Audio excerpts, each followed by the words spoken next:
Hello everyone, and welcome to another News Coolum video and another part of this epic road trip.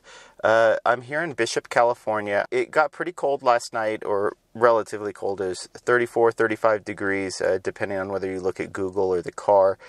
Enough for frost on the windows and the windshield and the roof of the car. And enough to probably cold soak the battery overnight since I wasn't plugged in and charging. I'm not going to say I overdid it in Vegas, but let's just say I was sleeping like a baby. So I'm happy for my decision to stop here. I could have pushed on several hundred miles more in a day, right? I think I stopped here before even 6 p.m. in Bishop. So I'm glad I actually took the time to just sort of rest on this trip. But today I actually do have a time crunch. So I plugged in the directions to Bridgeport, but it turns out it's only 90 miles. But, you know, it's 90 miles uphill both ways in the snow. No, it's a hard 90 miles with freeway driving and high elevation increases. Bridgeport's sort of in a valley between, I think, like 7,200 foot summits. Anyway, I don't think there's going to be enough time to really warm up the battery on the way. We're up to basically like 80% or 85% battery. And then on top of that, of course, the battery is going to be cold. So I'm not expecting peak charging speeds when we get to Bridgeport, but we'll cross that Bridgeport when we get to it. Anyway, so I'm just going to go ahead and head out. I'm actually not that hungry right now, so all I did was grab a coffee to go in my to-go cup and from the Continental Breakfast, and we're going to head out. So let's go.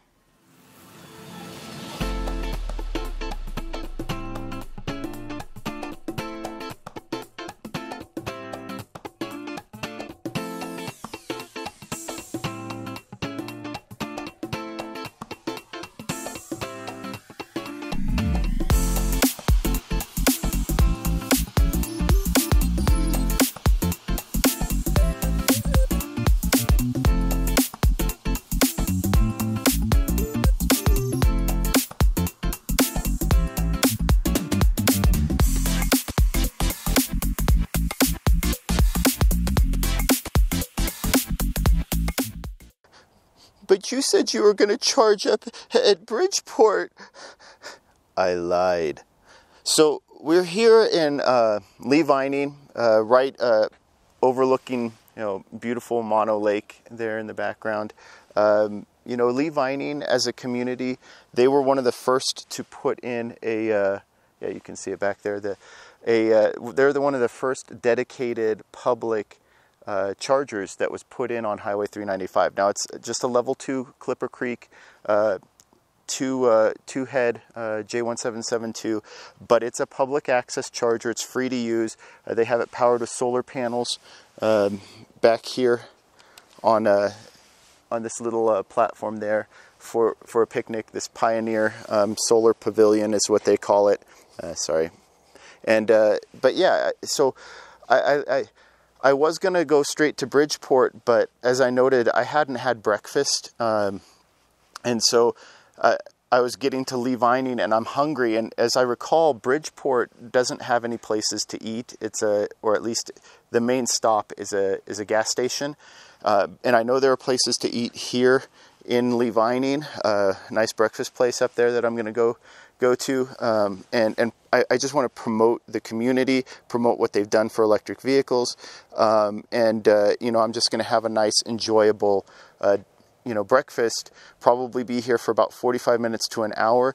It's not really going to impact my trip that much. Now, at home, you could expect this Clipper Creek to add about 25 to 30 miles in an hour on the Bolt EV.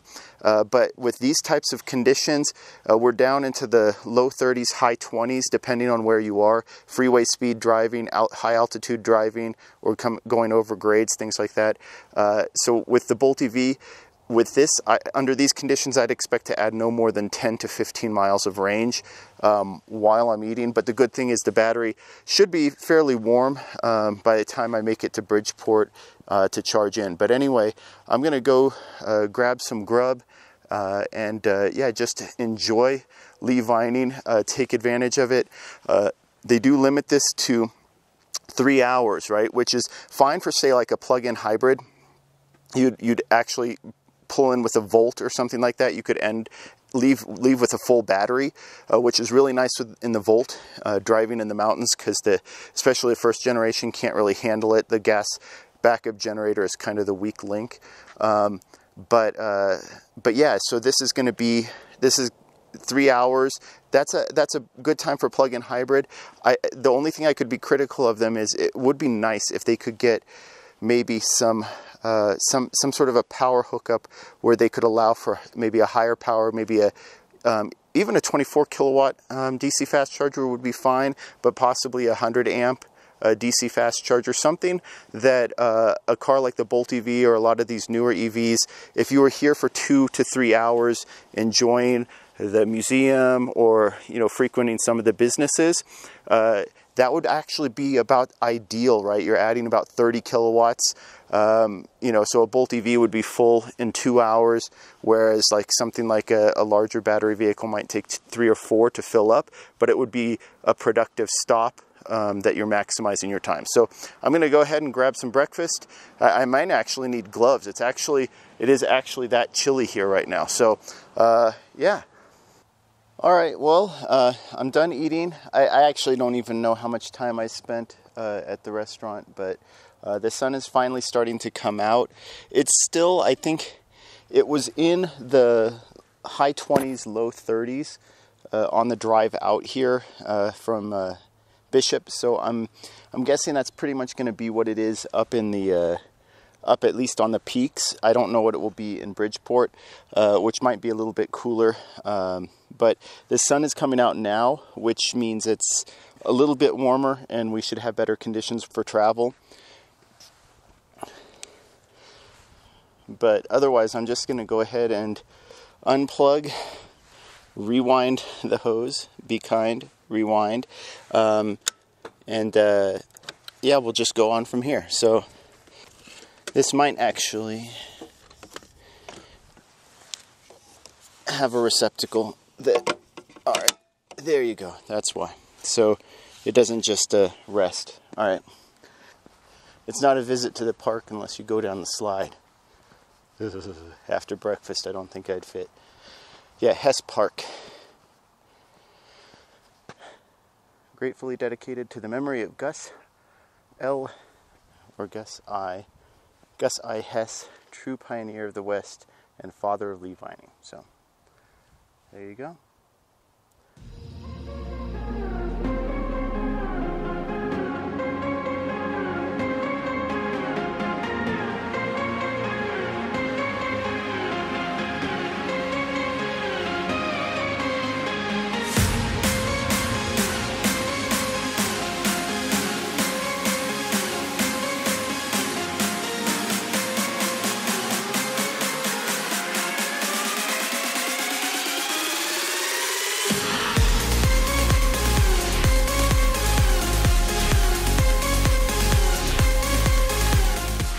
All right, well, we made it to Bridgeport. Looks like with about 30% battery left, which means if I hadn't stopped at Levining, it probably would have been about, we would have arrived with probably about 15% battery. And since I left Bishop with about 85% battery, that gives me a pretty good idea. If you're driving a 250 mile class EV, say something like the VW ID4, Jaguar I-Pace, Kia Niro EV, Hyundai Kona Electric, Chevrolet Bolt EV, EUV, any of those, I would recommend leaving Bishop with no less than 70% battery to make it to Bridgeport or vice versa. That's sort of a minimum, I would say, to make it safely. It is down into the 20s on occasion, mostly in the 30s. With the sun out, it's apparently started to warm up according to the car, but these aren't really that harsh of conditions. So even though it's only 100 miles, you're cresting over several 8,000 plus foot summits. So just to be safe, yeah, you should be looking at probably 70 to 75% charge ups minimum to bridge the gap between these chargers. And just to kind of show you what I'm talking about too, there's still there's still frost on on the chargers and the cables. I don't know how quickly. I mean, this is in the sun, so it's melting already, but this will probably warm up pretty quickly, this cable, because, you know, it's feeding. Let's see, we're at 35 kilowatts, so it could be that my battery is still cool, even from driving. And something that I forgot to mention, I mean, we can monitor, because sometimes it's also a matter of like a module being down. I mean, maybe for experiments purposes, I should actually just move to a different charger to see if I get faster. Actually, I should probably do that, and I will do that just to experiment. But the reason for it is I also forgot to mention that I turned on the heater when I left Bishop, and I wanted to burn as much energy as I possibly could, because I had no concerns about making it here. And the more energy you burn, the more power you're drawing from the battery, the faster it will heat up. But you know, even driving freeway speeds through 20 to 30 degree temperatures might not have been enough over 100 miles to warm up the battery, even with it level 2 charging in levining. So we're at 33%. Let me see, I could maybe move to a 150 kilowatt charger. We'll see.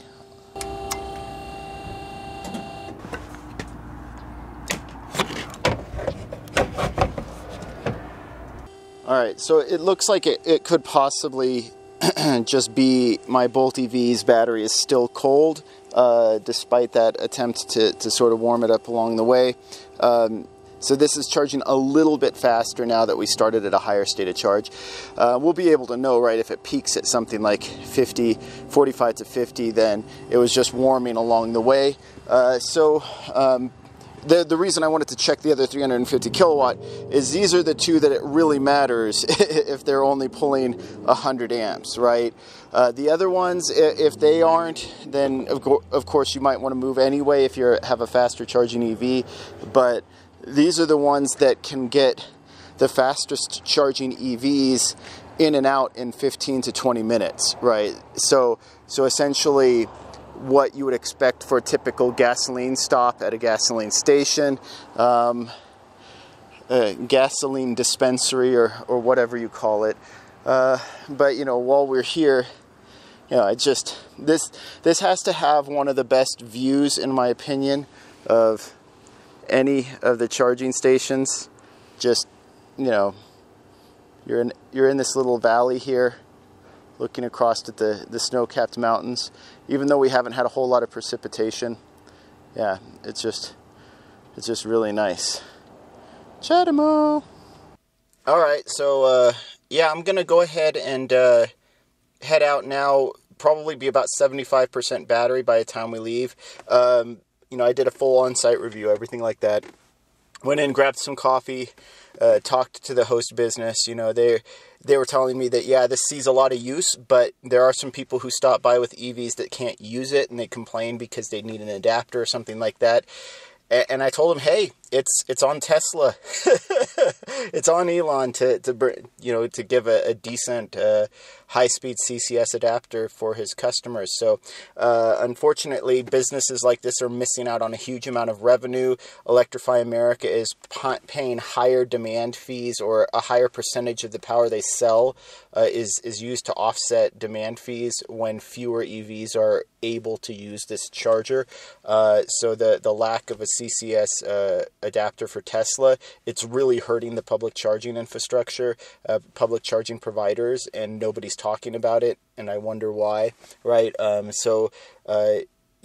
moat really isn't about automakers, it's about retarding the growth and expansion and profitability of the public charging infrastructure. So Elon, get on it and provide an actual 500 amp CCS adapter for your customers, because they deserve it. They deserve to be able to stop here for 15 minutes, like all those gas cars, grab a coffee, charge it 180 kilowatts, and make it to Mammoth and not worry about it. So that's your bad.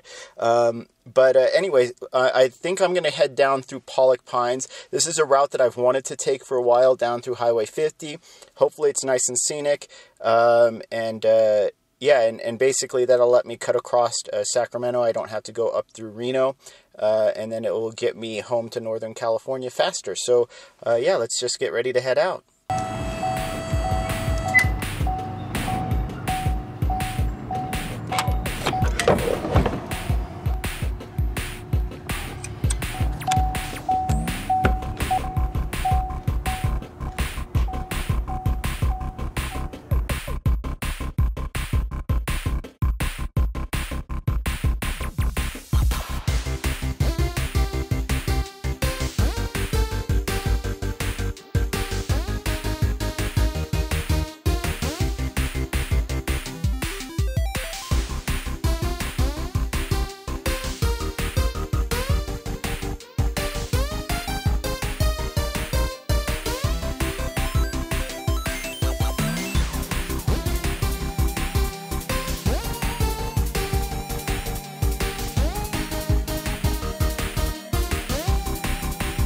Well, this was kind of a cool, completely impromptu stop. So I needed to use the bathroom, and I noticed on the map it showed a charge point charger on the Google Maps as I was driving. I thought, perfect opportunity.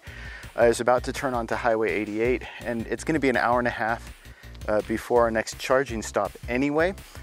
So I figured if there was a charger, there was a bathroom, and you know, sure enough, there's a nice outhouse here. So I'm kind of confused by this facility because it has authorized vehicles only, but then this road doesn't seem to be, and this appears to be a public access charger with a public services building here. So anyway, I probably didn't gain anything in terms of actual range, so I'm just gonna go ahead and shut it off. I just thought that was kind of funny because it was like, hey, it's here, and there's got to be a bathroom here too. So yeah, I was here for a grand total of 5 minutes, and it's just a nice opportunity to have.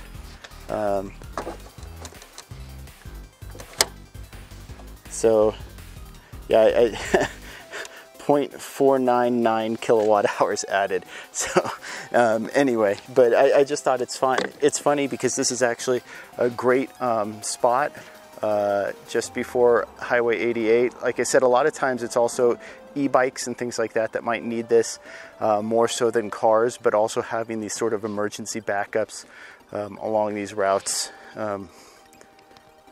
It's just nice. And then of course employees, government employees or whatnot can use this as well.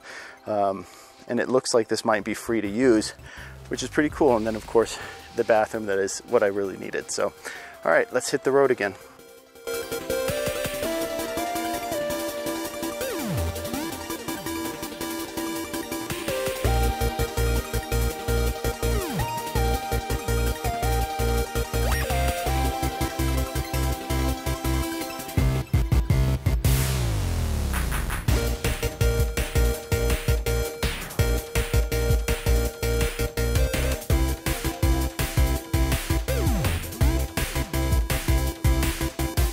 All right, well, we're here in Pollock Pines. Now, you know, I actually have maybe as much as 5% more battery now than I did when I first started heading down the hill. And the thing is, Pollock Pines is still 4,000 feet above sea level. So this charge wasn't entirely necessary.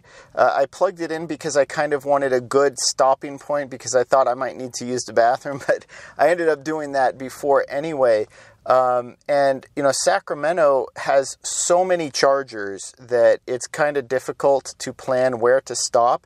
And I'm on my way home right now, so I was hoping to do just a little bit of shopping on my way back to pick up a couple of things that aren't super local, but, you know, on the way back it'll be close enough to pick them up, you know, on the way. So it is just more convenient because I'm out here. 62 miles. So, I mean, we can definitely make it with what we already have. But what I'm going to do is I am going to use the bathroom again. Like I said, I think that coffee went through me a little too quick. Let this charge up a little bit, and it's really going to limit the amount of time that we spend charging. I think to go the remaining 150, 200 miles that we have left is only going to require maybe one more 30-minute stop at most, and even that might be pushing it. So I'm just going to get jamming because there's no reason to pay extra and take up a charger when you don't really need to. So let's get going.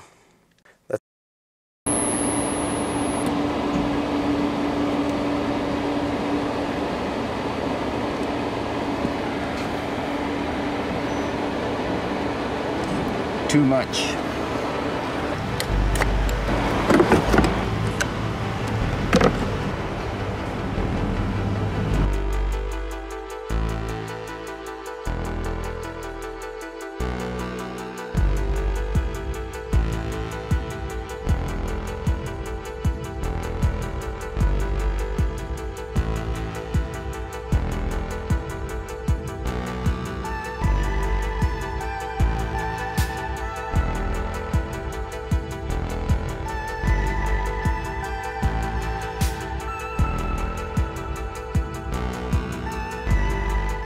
This isn't an Electrify America charger. This is actually a Shell recharge station. Now, when I was searching for locations, I remembered that there was a Shell recharge station going in next to the In-N-Out over here, basically near where I was going to stop to go shopping anyway. And of course, what I had in my mind was, oh, these are tritium chargers, 50 kilowatt tritium chargers, and it's always ChargePoint that uses them, right? Well, not really. ChargePoint hasn't really been using these for their newer installations. They've been using their own proprietary ChargePoint Express chargers. But Shell, for their recharge program, is also using these 50 kilowatt tritium chargers, which I did want to just showcase this because, again, like the reason it didn't show up in PlugShare is because I had Greenlots filtered. And so I was thinking it was ChargePoint. No, it's Greenlots, which is a different app. I also want to poke Greenlots a little bit because they weren't 100% reliable here. I tried to plug in, I tried to charge, and it kept kicking back an error. Now, it could have been my payment method in my app, but I had over $20 in my Greenlots wallet, and it wasn't accepting. So I actually had to call customer service to have them activate this charger.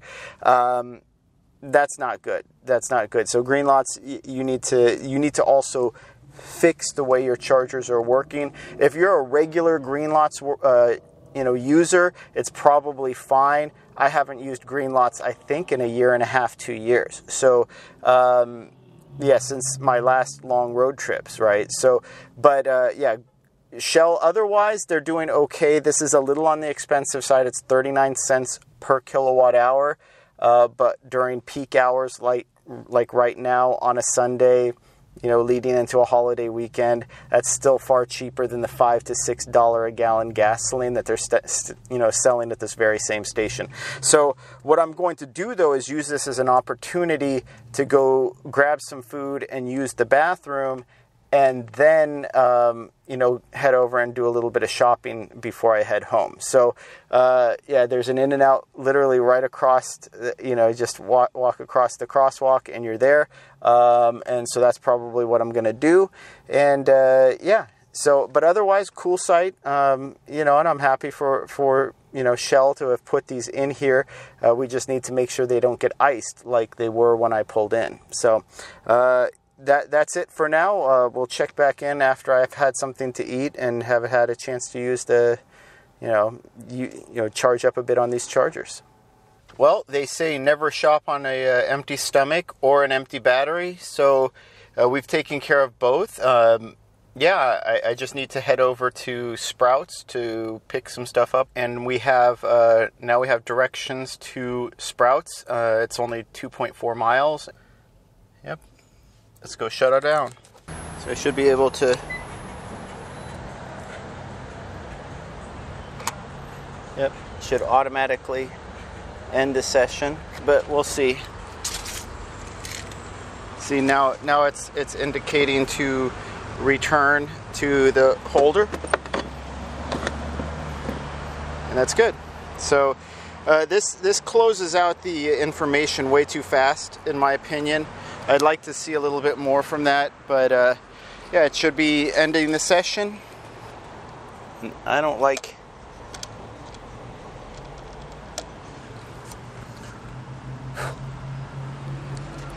the looks of that. Some tinned copper shaved off, but yeah, just a nice overall sight. Yeah, just remember to unfilter on PlugShare to see all your options.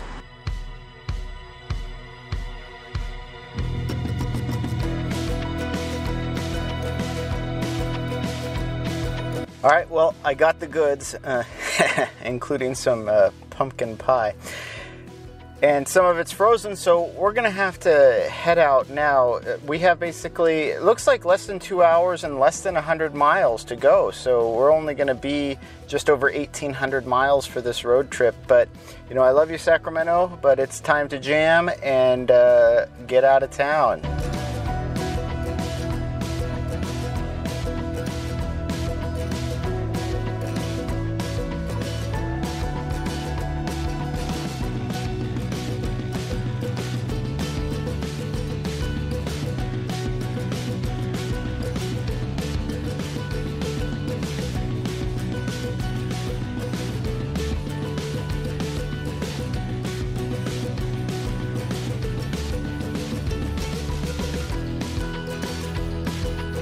All right, well, that was another successful EV trip for the books, Bolt EV trip for the books. So, yeah, I mean, just to close out, like, this is pretty much a standard road trip for me, and I tried to make a little bit of variety between the very first run down to Ventura, where I was kind of doing that quick 500 miles in a pretty short period of time, like about 10 hours, and then, you know, just short to the point charging sessions, only as much as I need to get to the next stop, just to kind of demonstrate how rapidly you can travel. I mean, obviously there were some hiccups, some traffic, things like that, so it still took probably 30-40 minutes longer than it needed to, just based on the fact that I'm still doing a trip review video, which requires me to spend more time, you know, videotaping and reviewing charging sites, things like that. So, but then on the return, I wanted to show sort of a more relaxed trip. That's why it actually took me, I guess, over the course of 2 days, right, to go from just outside of Las Vegas back up to Northern California. But, you know, I feel like that's a more enjoyable road trip anyway.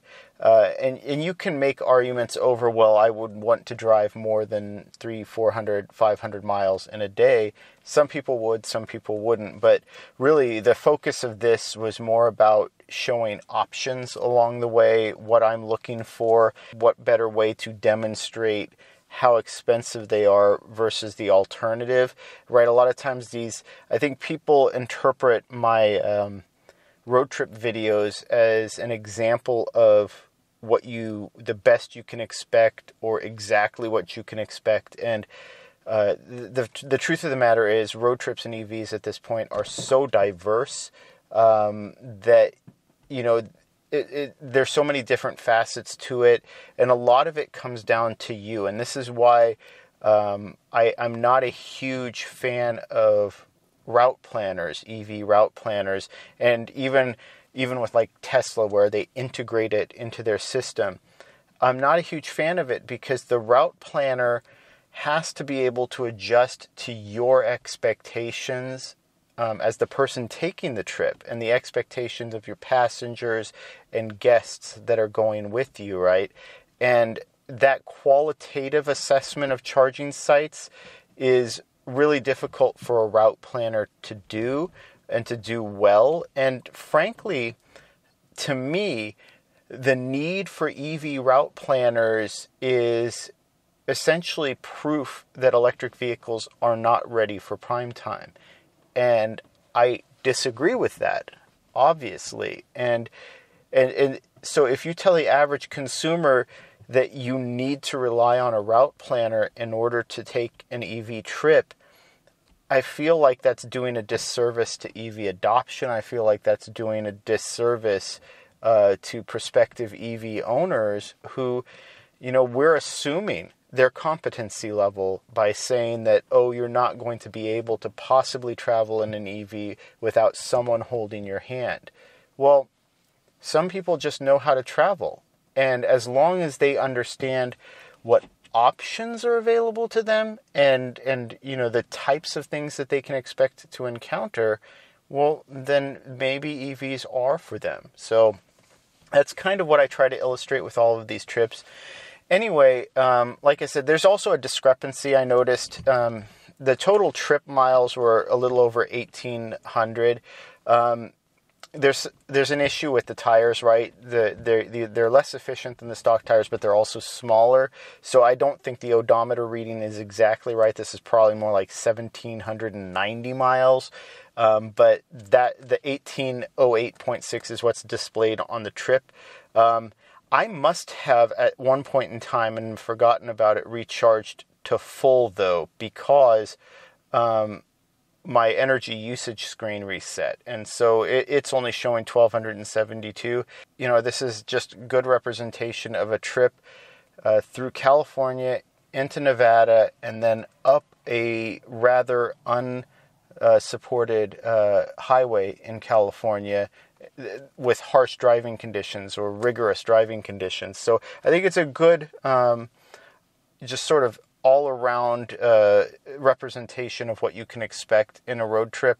Like I said, in terms of the reliability, I'll probably address that in a different video, a standalone video, because I want to speak to some of the issues with Electrify America, because some of the issues that people are putting on Electrify America are very clearly the fault of the car. I saw that with a couple of the issues that I had with Electrify America were based on the Bolt EV's charging port, and then, or not just Electrify America, EV Go as well. And then some of it was payment issues, right? Or account issues. So if you don't have your account set up properly, well, it's not going to work for you no matter what network you're using. So anyway, I hope this was helpful. I hope it was enjoyable. I hope it was informative. If you didn't enjoy it, please like and subscribe. It really helps out the channel. And thank you for watching.